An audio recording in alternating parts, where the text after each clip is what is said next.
Alors, on pourra aller jusqu'à l'accès direct. L'accès direct, c'est une vraie préoccupation de la part de beaucoup de vos adhérents qui en ont beaucoup parlé sur les réseaux sociaux. Pour vous, c'est une nécessité, cet accès direct, sans prescription médicale. C'est-à-dire que, pour ceux qui nous écoutent, c'est-à-dire qu'on puisse prendre rendez-vous directement avec un kiné dans certaines pathologies, dans un certain cadre et avec les prérequis dont on a parlé. C'est une nécessité parce que on est dans une situation où il faut aussi libérer intelligemment du temps médical. Donc il ne s'agit pas de se substituer au médecin, il ne s'agit pas de prendre le travail du médecin, il s'agit intelligemment de faire peut-être parfois du triage d'ailleurs, hein. Il y a eu des protocoles en accès direct qui sont permis par la loi et suite à cela, le kinésithérapeute fait son évaluation, fait son bilan, avec absolument, pour ne pas casser le lien kinésithérapeute-médecin, une transmission systématique du bilan. Et il peut orienter, en cas de besoin, vers le médecin ou vers l'hôpital.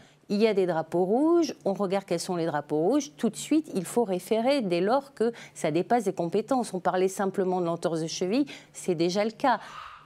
Patrick Dehaye, jusqu'où aller? Est-ce que ça veut dire que le kiné, à condition, encore une fois, qu'il soit formé, qu'il y ait des protocoles, peut aller jusqu'à prescrire des examens complémentaires, des radios, comme le font d'ailleurs aux urgences parfois certaines infirmières, prescrire certains renouvellements d'ordonnances pour des anti-inflammatoires? Jusqu'où vous verriez ce rôle évoluer? Je pense qu'il faut surtout placer le kinésithérapeute comme professionnel d'entrée dans certains soins, dans certains parcours de soins. La question, c'est l'accès direct, dans quelles conditions et jusqu'où. Moi, l'accès direct, je vois simplement, en regardant les études, qu'il est pratiqué dans 63% des pays du monde. Bon, quels sont les freins en France pour ne pas y aller? Effectivement, il y a une question de compétences et de formation. Je tiens vraiment à mettre la formation Vous êtes très clair, de la dynamique. Et quelle est la réaction des médecins? Je ne sais pas trop, et justement avant cette crise de la Covid, on avait l'intention en Nouvelle-Aquitaine de proposer une enquête auprès des médecins pour prendre leur opinion, des médecins généralistes, des médecins spécialistes, et sur des thématiques très précises qui ont été reprises d'ailleurs dans des protocoles de coopération. Alors la traumatologie articulaire périphérique en milieu sportif lorsqu'il n'y a pas une indication médico-chirurgicale d'emblée, la lombalgie aiguë, mais également la BPCO lorsqu'elle est déjà médicalement diagnostiquée. Et je voulais poser la question à mes confrères et savoir qu'est-ce que vous en pensez si on dit qu'un kinésithérapeute, dans ces cadres précis et selon des protocoles établis par la Haute Autorité de Santé, prenait en charge initialement le patient. Et comme l'a expliqué Pascal Mathieu, bien sûr, vous référez le patient au moindre doute et vous tiendrez au courant des choses, bien sûr. Mais je ne peux pas savoir. Je pense qu'il y a une évolution de la mentalité des médecins et je pense qu'on est à un moment où certainement beaucoup de médecins sont tout à fait d'accord pour qu'il y ait cette délégation en lien toujours, bien sûr, de proximité entre professionnels de santé, entre le médecin et le kinésithérapeute. Mais je pense qu'on peut peut-être réfléchir maintenant, plus qu'il y a 10 ans ou 15 ans, à cette évolution. Pascal Mathieu, une réaction au propos de Patrick Dehaye? Moi, je suis ravie de l'idée de cette enquête, tout simplement parce que, en fait, c'est notre quotidien. Dans mon cabinet, j'ai déjà eu des patients qui arrivent en disant « Tiens, ils viennent pour autre chose. Parfois, j'ai mal là depuis quelques jours, qu'est-ce que vous en pensez ?»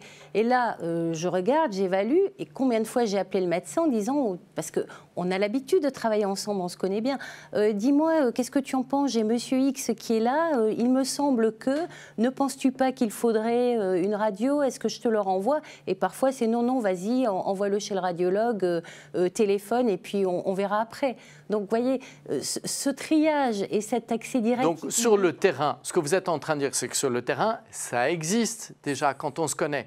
Il faut juste qu'il y ait des protocoles et la formation.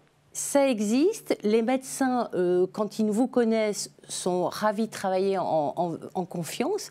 Mais je suis d'accord, on ne peut pas faire ça comme ça sur un coin de table. Il faut la formation, il faut l'évaluation et l'adhésion des médecins, bien évidemment. Est-ce que ça permettrait de diminuer la pression sur les urgences? Parce qu'aux urgences, il y a beaucoup de traumatos. Il y a énormément de traumatos aux urgences. Alors, ce n'est pas tant une question de diminuer la pression sur les urgences, parce que ça, on s'est beaucoup organisé ces dernières années pour que cette pression, on puisse la recevoir. La question, c'est donner la meilleure chance au patient, d'être reçu rapidement, près de chez lui, puis d'avoir un suivi ensuite par la personne qui l'a reçu d'emblée, ce qui n'est jamais le cas aux urgences. On parlait de la perception des médecins généralistes vis-à-vis de la montée en puissance potentielle avec à certaines conditions des kinés. Qu'en pensent les médecins généralistes? Alors, une partie des médecins généralistes a peur de deux choses. A peur d'avoir trop de travail ou de ne pas avoir assez de travail. Et donc certains sont réticents à cause de ça, de se dire non, si on délègue des tâches aux kinés ou aux infirmières ou à d'autres professionnels de santé, on va moins travailler, ce qui est une erreur. Enfin, je veux dire que je connais aucun médecin généraliste qui s'ennuie, donc c'est une mauvaise crainte. Donc certains sont réticents à cause de ça, mais alors que quand on regarde bien la structuration actuelle des soins en France, on a de plus en plus de maisons de santé pluriprofessionnelles. Et dans ces maisons de santé pluriprofessionnelles, tout le monde travaille ensemble. Il faut partir du principe, je pense, de plus en plus maintenant qu'on n'est pas sur une espèce de pyramide avec le médecin tout en haut. On travaille tous ensemble autour du patient et on a chacun nos prérequis, hein, chacun nos habitudes de travail et puis chacun nos compétences. Quand moi je conseille à un patient de faire des séances de kiné et que je lui fais une ordonnance, je serais incapable de dire au kiné il faut que tu fasses tel mouvement ou telle rééducation. C'est pas mon boulot, donc chacun son boulot. Et si on délègue des tâches, moi je trouverais ça vraiment une très très bonne idée, à condition qu'il y ait toujours ce retour d'informations, hein, c'est surtout ça qui est le plus important, qu'on puisse avoir exactement ce qui s'est fait, ce qui s'est dit, et qu'on puisse prendre en charge mieux le patient grâce à ça.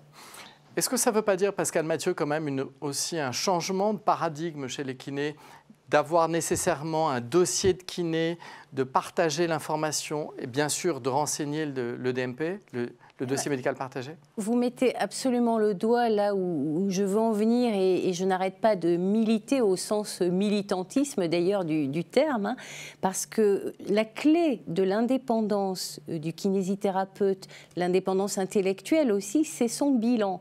Et le bilan, ce n'est pas juste un objet que l'on fait au moment où on voit le patient et qu'on laisse sur un coin de table, c'est véritablement l'état du patient à un instant T, son évaluation, et c'est pas figé dans le temps. C'est-à-dire qu'au fur et à mesure de l'évolution du patient, on complète le bilan et quand il y a un changement, quand il y a une adaptation parfois du traitement médical ou quelque chose qui nous alerte chez le patient, tout de suite on réfère en transmettant au médecin le bilan qui est vraiment notre outil clé au service du patient, encore une fois.